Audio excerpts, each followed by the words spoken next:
Good evening, my name is Anna Jabłońska and welcome to Poland Daily. The controversy around the removal of the Katyn Memorial monument seems to be coming to an end.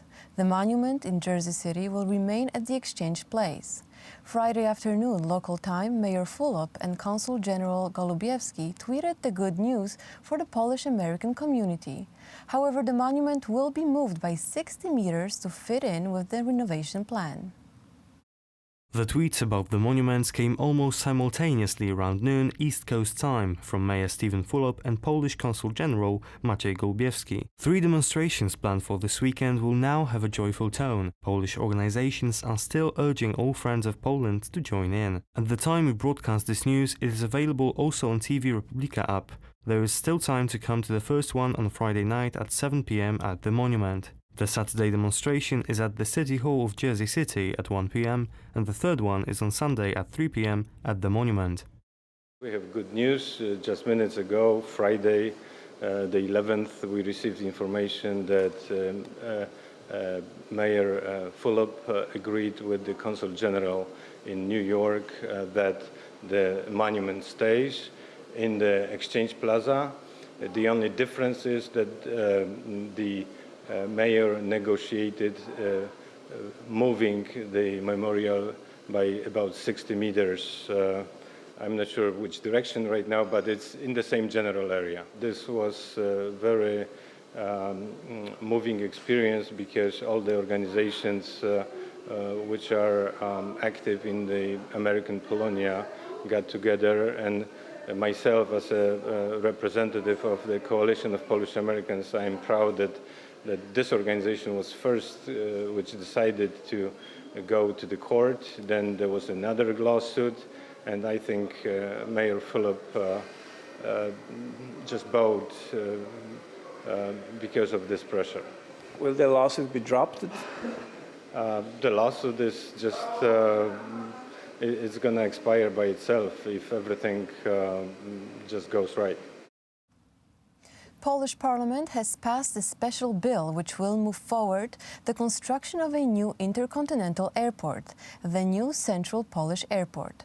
The airport will be situated next to the A2 highway, around 40 kilometers from the capital city of Warsaw, and is going to be one of the biggest airports in Europe. After the first stage of completion, the airfield will be serving around 45 million people annually, with plans to reach even 100 million. The construction is set to be done by 2027. The new Central Polish Airport is one of the biggest projects of its kind, not only in Poland but in the whole of Europe. It will be located near the village of Stanisławów, approximately 40 kilometers west of Warsaw. Even though the idea for the project has been around since the early 2000s, it was not further developed until the Conservative Law and Justice Party came to power in 2015. The intercontinental airfield will also be reachable by train, as a train station was included in the project. The Centralny Port Komunikacyjny, or CPK, was recently highly praised by Ben Hodges, a former commanding general of the United States Army Europe. The Lieutenant General met with Prime Minister Mateusz Morawiecki last Wednesday to discuss the project. After the meeting, he expressed his hopes that the airport will be constructed soon, as it would allow for a swift movement of US troops to Eastern Europe. Construction, however, is likely to continue for the next 10 years. The Polish Parliament, Sejm, passed a bill that cuts salaries paid out to members of parliament by 20%. The opposition parties left the chamber during the vote and later stated that they did so due to the bill's populist nature. In the end, 240 MPs voted for the cut, 2 voted against and 5 withheld. Currently, the average salary in Poland is around 3,500 Polish zlotys. Members of parliament are paid over 10,000 zlotys. The bill will now pass on to the Senate. If the municipal elections were happening today, the Law and Justice Party would win in most of the regional assemblies, according to an opinion poll made by IBRIS. However, commentators draw attention to the fact that the potential win in the elections may not necessarily translate to an autonomous ruling, as the opposition may try to create unholy coalitions just to keep law and justice away from power in the voivodeships. So far, the ruling Law and Justice leads only in the Subcarpathia region. However, as per the data from the survey done by Ibris and published by Polska The Times, it looks like the party led by Jarosław Kaczyński may count for wins in almost two-thirds of Polish voivodeships.